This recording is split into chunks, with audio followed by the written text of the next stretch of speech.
Selamat datang pada media pembelajaran biologi untuk kelas 10 MIPA semester 2 SMA Negeri 1 Pekalongan. Pada kesempatan kali ini kita akan mempelajari materi Kingdom Plantae. Selamat belajar. Tujuan dan materi pembelajaran ini meliputi 1. Ciri-ciri plantae, 2. Reproduksi plantae, 3. Klasifikasi plantae, dan yang keempat adalah peranan plantae. Kingdom Plantae atau yang lebih dikenal dengan istilah tumbuhan adalah salah satu organisme eukariotik multiseluler yang mempunyai dinding sel dan berklorofil.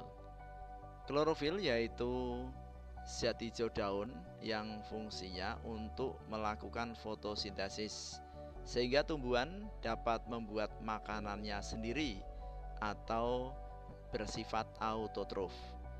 Inilah yang membedakan antara Kingdom Plantae dan Kingdom Animalia.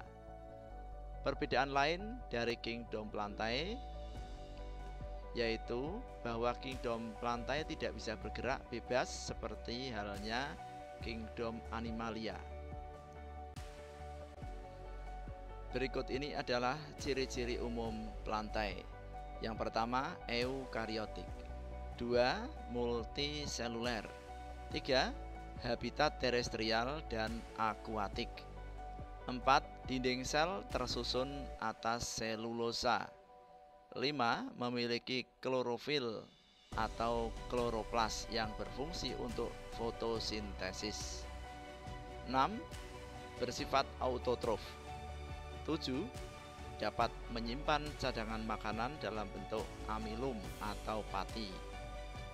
8. Bereproduksi dengan dua cara, yaitu aseksual dan seksual. 9. Mengalami pergiliran generasi atau pergiliran keturunan selama siklus hidupnya.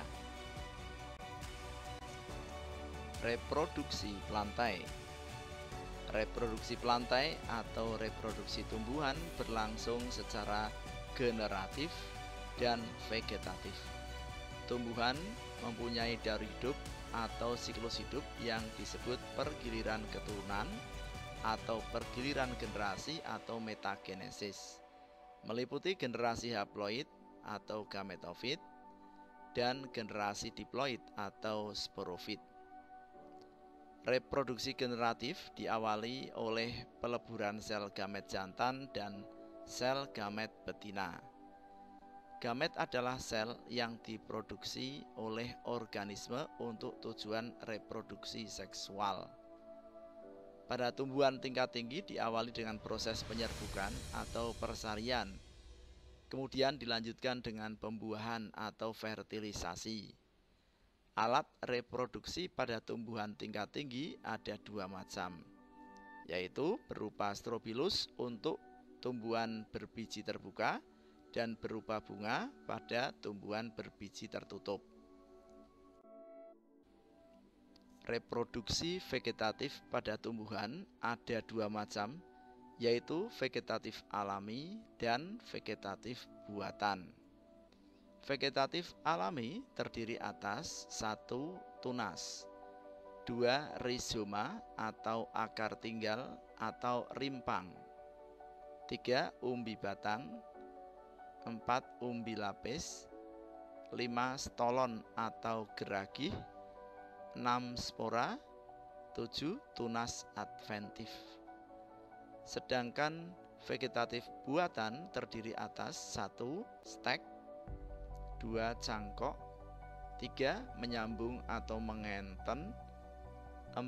Merunduk, 5. Menempel atau okulasi, dan yang keenam adalah kultur jaringan.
Klasifikasi plantae. Kingdom plantae terbagi menjadi dua subkingdom, yaitu subkingdom Atracheophyta atau tumbuhan tidak berpembuluh dan subkingdom Tracheophyta atau tumbuhan berpembuluh. Untuk subkingdom Atracheophyta terbagi menjadi satu divisi, yaitu divisi Bryophyta atau tumbuhan lumut. Selanjutnya divisi Bryophyta terbagi menjadi tiga kelas, yaitu kelas Hepaticopsida atau lumut hati, kelas Anthoceratopsida atau lumut tanduk, dan kelas Bryopsida atau lumut daun. Sedangkan subkingdom Tracheophyta terbagi menjadi dua divisi, yaitu divisi Pteridophyta atau tumbuhan paku dan divisi Spermatophyta atau tumbuhan berbiji. Divisi Pteridophyta terbagi menjadi 4 kelas, yaitu kelas Xylophytinae atau paku purba, kelas Lycopodiinae atau paku kawat, dan kelas Equisetinae atau paku ekor kuda. Kemudian yang terakhir kelas Felicinae atau paku sesungguhnya. Selanjutnya divisi Spermatophyta terbagi menjadi dua subdivisi, yaitu subdivisi Gymnospermae atau tumbuhan berbiji terbuka dan subdivisi Angiospermae atau tumbuhan berbiji tertutup. Tumbuhan berbiji terbuka dibagi menjadi 4 kelas, yaitu kelas Cycadinae, kelas Ginkgoinae, kelas Gnetinae, dan kelas Coniferinae. Sedangkan tumbuhan berbiji tertutup terbagi menjadi 2 kelas, yaitu kelas Monocotyledonea dan Dicotyledonea.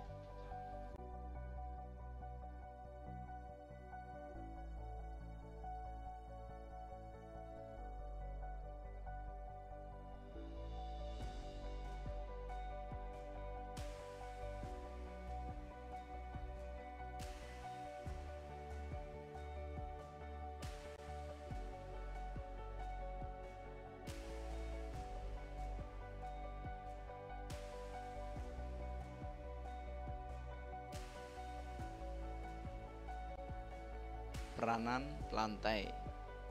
Peranan plantae dalam kehidupan manusia atau dalam kelangsungan hidup bumi ini sangat banyak dan meliputi semua aspek. Pada media ini hanya akan dicontohkan sedikit saja peranan plantae tersebut. Selebihnya bisa dicari sendiri dari berbagai sumber.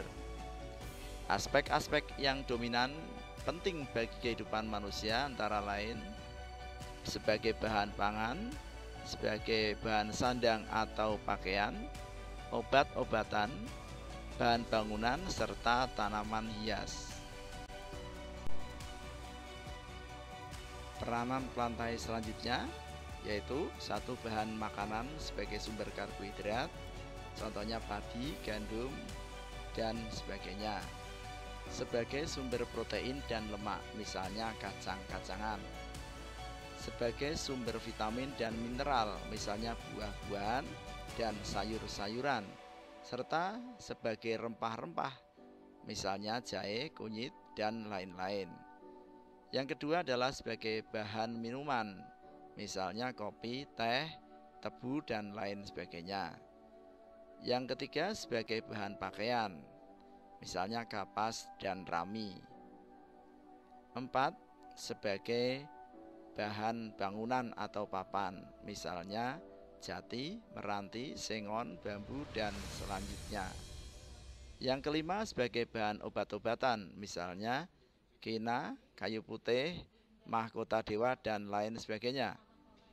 Kemudian yang keenam sebagai aksesoris atau tanaman hias, misalnya anggrek, aglonema, pakis, mawar, melati, dan sebagainya. Kemudian juga berperan sebagai tumbuhan perintis, misalnya lumut dan paku-pakuan.